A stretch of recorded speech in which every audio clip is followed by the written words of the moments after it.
The number one thing that's going to change your life, the only thing that will change your life, change your business, change your money, change your relationship, is you must raise your standard. Now, I know that sounds boring, stupid, basic, but it's the truth. One of the first ways to come to know yourself is to understand that you don't. You know, you can learn to kind of watch yourself like you're watching a stranger, but you have to adopt a position. It's a position of radical humility, I would say. Humility in two senses. So one sense would be the humility of recognizing your ignorance. So you have to understand that you don't know who you are. And that's not easy to understand because you think you know. But then, you remember you can't control yourself very well. You're not very disciplined. You're full of flaws. Maybe you don't know yourself as well as you think. But it's hard to get low enough to understand how deeply it is the case that you are ignorant about who you are. These negative thoughts about yourself were planted in you by an external source. That's so powerful to understand because these things you think you believe about yourself that have become really true to you, you don't even really believe. They were not your original thoughts. But the power of belief is so incredible in our lives. It's so insidious because when we have a belief about something, even if it was given to us by somebody else, our mind goes to work on proving to us that this belief is true.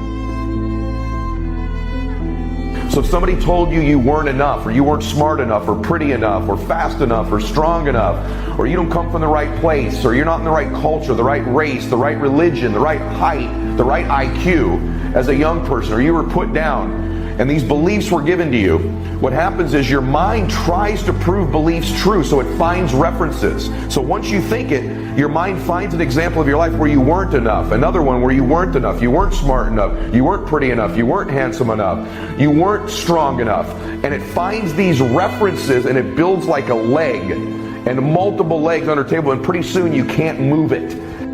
It's not what happens that determines the quality or the quantity of your life. And the reason is because what happens to about everybody. No different. The sun went down on all of us last night. A common event, a happening. And I found out that the same things can happen to two different people. One gets rich and one stays poor. Why is that? It's because it's not what happens, but rather it's what you do that changes everything. You're also ignorant about who you could be. And so the discovery of that, is some reward for the horror of determining who you actually are. And then I would say, well, then you watch yourself, and you attend to your conscience, and you watch yourself like you're watching a stranger. You watch what you say and you listen. You think, well, what sort of person would say that? And how am I reacting emotionally when I'm communicating in that manner? Is that making me feel stronger or weaker? Is it filling me with shame? Is it helping my confidence? Am I laying out a lie? Am I deceiving myself and other people? Am I adopting this personality at parties that is designed to impress and to amuse, and it comes across as nothing but like self-centered narcissism? What are my dark fantasies? What are my aggressive fantasies? Many of you are living a script around your life that involves having an enterprise when really that may not be your true nature. That's not to say you can't do it. It just means you can do it and you'll be stressed out of your life, stressed out of your mind.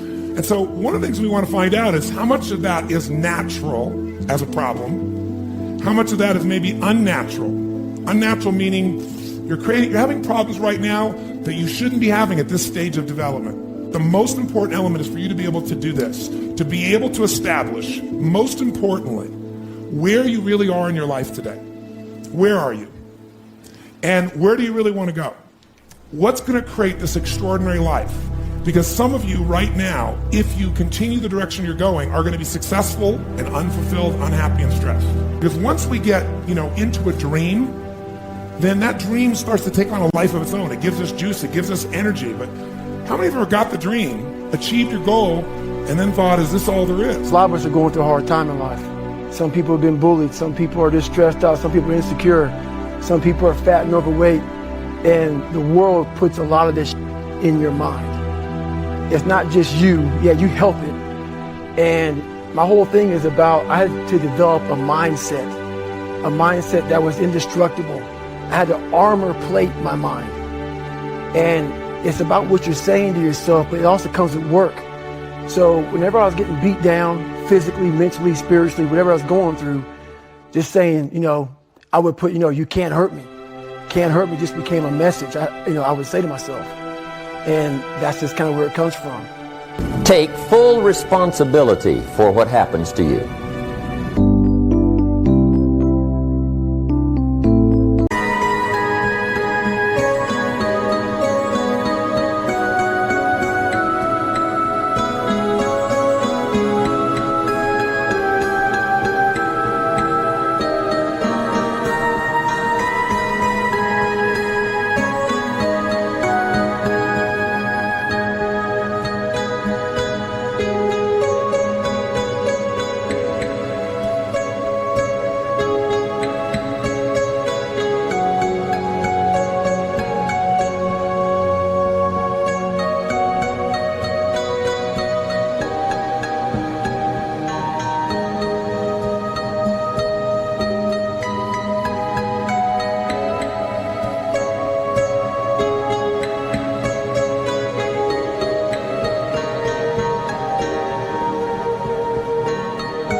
It's one of the highest forms of human maturity, accepting full responsibility.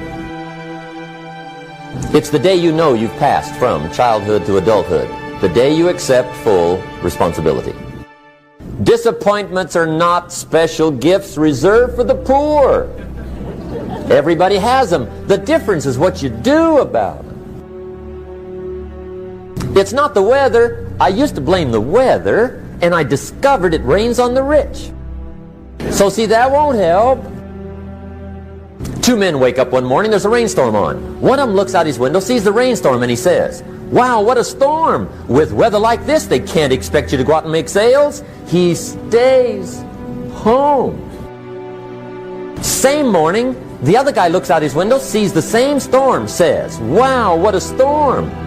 But he says, "You know what, with weather like this, what a great day to go out and make sales. Most everybody will probably be home, especially the salesman."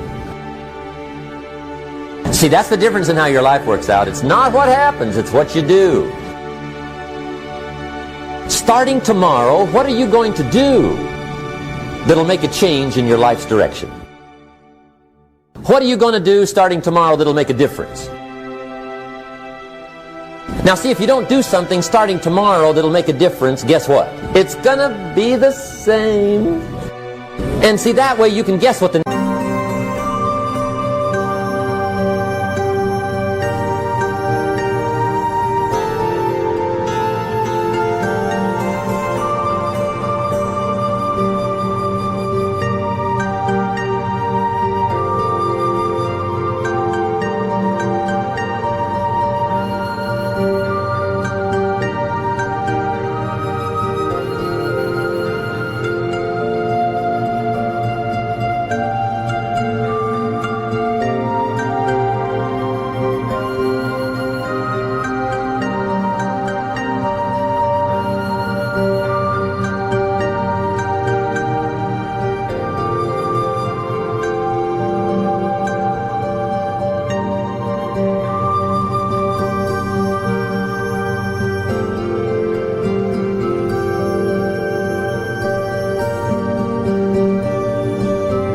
next 5 years are going to be like. Look at the last 5. Because the next 5 are going to be like the last 5 unless you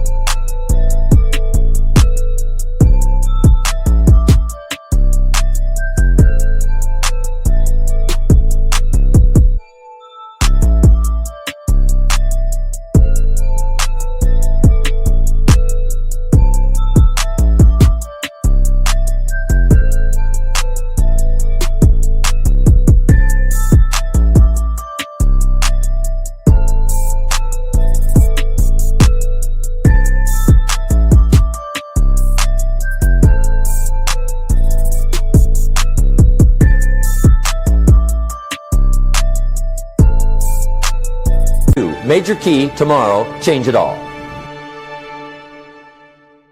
You challenge yourself continually to see how far past yesterday you can push today and tomorrow. You also, I suppose, have to be willing to undertake that as an adventure, because it's a hell of a thing to bear that kind of responsibility. It takes a person out of the ordinary. It takes them out of themselves. There's an alienation and an isolation that goes along with that, and a great sorrow, all of that together. But there's deep meaning to be had in it, and there isn't anything better that you can do. So you watch yourself like that, as if you don't know who you are.